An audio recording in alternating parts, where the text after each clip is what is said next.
Hi hello ನಮಸ್ಕಾರ friends, ಎಲ್ಲರೂ ಹೆಂಗದೀರಿ ಅಂತ ಹೇಳ್ಬಿಟ್ಟು ಒಂದು ಮಸ್ತ್ ಕಮೆಂಟ್ ಹಾಕಲ್ಲ.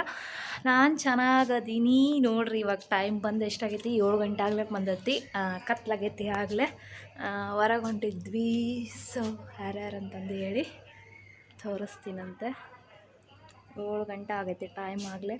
ಫುಲ್ ಕತ್ಲ 6:30 ಆಯ್ತಂದ್ರೆ ಫುಲ್ಲು ಕತ್ಲಾಗ್ಬಿಡ್ತೈತಿ ಫ್ರೆಂಡ್ಸ್. ಅದು ಈಗಿನ ಚಳಿಗಾಲದಲ್ಲಿ ಬೇಗನೆ ಕತ್ಲಾಗ್ತೈತಿ ನೋಡಿ. ಯಾವ ರೀತಿ ಇದೆ ಅಂತಂದೇಳಿ ಈಗ ನಾನು ರೆಡಿಯಾಗಿದ್ದೀನಿ. ಇನ್ನೊಬ್ಬರು ರೆಡಿ ಆಗೋರಿದ್ದಾರೆ. ರೆಡಿ ಆದಮೇಲೆ ಹೋಗಬೇಕಾದ್ರೆ ಖಂಡಿತ ತೋರಿಸ್ತೀನಿ, ಓಕೆನಾ?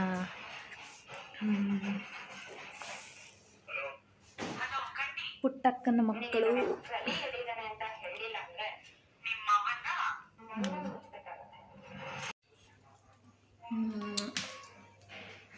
ಇಷ್ಟು ಈಗ ಮಿರ್ಚಿ ಮತ್ತು ಬದ್ನೆಕಾಯಿ ಬಜ್ಜಿ ಮಾಡಿದ್ದೆ. ಇಷ್ಟು ಉಳಿದಿದ್ದಾವೆ ನೋಡಿದ್ರ, ಇಷ್ಟು ಉಳಿದಿದ್ದಾವೆ. ಇದು ಉಪ್ಪಿನಕಾಯಿ ಹಾಕಿದ್ದೆ ಫ್ರೆಂಡ್ಸ್. ನನಗೆ ವಿಡಿಯೋ ಮಾಡೋಕ್ಕಾಗಲಿಲ್ಲ, ಸಾರಿ. ಎಲ್ರಿಗೂ ರೆಸಿಪೀಸ್ ಶೇರ್ ಮಾಡ್ಕೋಬೇಕಂತ ಅಂದ್ಕೊಂಡೆ, ಬಟ್ ಶೇರ್ ಮಾಡೋಕ್ಕಾಗಲಿಲ್ಲ. ಇರಲಿ, ಒಂದು ಸೆಕೆಂಡ್ ತೋರಿಸ್ತೀನಿ, ವೇಟ್ ಮಾಡಿ. ನೋಡಿ ಯಾವ ರೀತಿ ಆಗಿದೆ ಉಪ್ಪಿನಕಾಯಿ ಅಂತ ಹೇಳಿ ಕಮೆಂಟ್ ಹಾಕಿ. ನೋಡಿದ್ರೇ ಬಾಯಲ್ಲಿ ನೀರು ಬರುತ್ತೆ ಅಲ್ವಾ? ಸೊ ಈ ರೀತಿ ಆಗಿದೆ ಉಪ್ಪಿನಕಾಯಿ. ನಿನ್ನೆ ಕಲಸಿಟ್ಟಿದ್ದೆ, ಬಟ್ ಪಾನಕ ಇವತ್ತು ಮಾಡಾಕಿದೆ. ಬಾಯಲ್ಲೇ ನೀರು ಬರುತ್ತೆ. ಇಲ್ಲಿ ನೋಡಿ, ಬಟ್ಟೆ ಎಲ್ಲ ಮಷಿನ್ಗೆ ಹಾಕಿದ್ದೆ. ನಮ್ಮ ಅತ್ತೆಮ್ಮ ಎಲ್ಲ ಪಾಪ ತಂದಿಟ್ಟು ಮಡ್ಚಿಟ್ಟಿದ್ದಾರೆ ಬಟ್ಟೆನೆಲ್ಲ. ಇಷ್ಟು ಇವತ್ತಿಂದು. ನಾನು ಈಗ ವಿಡಿಯೋ ಸ್ಟಾರ್ಟ್ ಮಾಡ್ತಾಯಿದ್ದೀನಿ, ಯಾಕಂದರೆ ನನಗೆ ಟೈಮೇ ಸಿಗೋದಿಲ್ಲ ವಿಡಿಯೋ ಮಾಡೋಕ್ಕೆ. ಬಟ್ ನಮ್ಮ ಅತ್ತೆಮ್ಮವ್ರ ಜೊತೆ ನಾನು ಒಂದು ಸಲನೂ ವಿಡಿಯೋ ಮಾಡಿಲ್ಲ, ಬ್ಲಾಗ್ ವಿಡಿಯೋ ಮಾಡಿಲ್ಲ. ಸೊ ಹಂಗಾಗಿ ವಿಡಿಯೋ ಮಾಡಬೇಕಂತ ಹೇಳಿ ಮಾಡ್ತಾಯಿದ್ದೀನಿ ಅಷ್ಟೇ. ತೋರಿಸ್ತೀನಿ.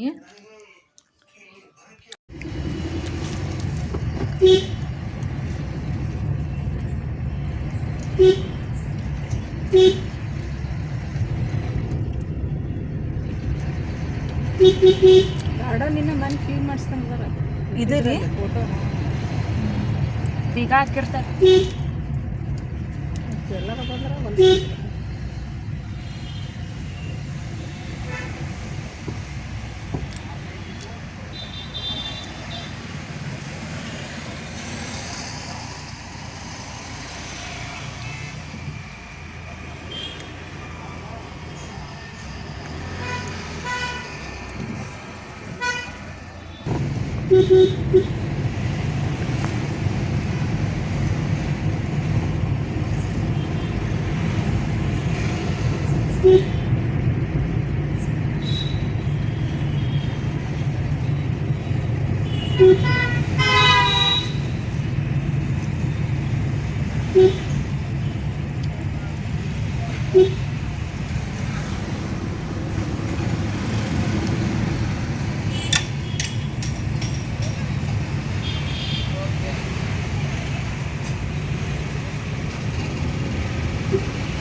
ಇಲ್ಲ ಇದು ಬರ್ರಿ ಅತ್ತೆಮ್ಮ.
ಅಥವಾ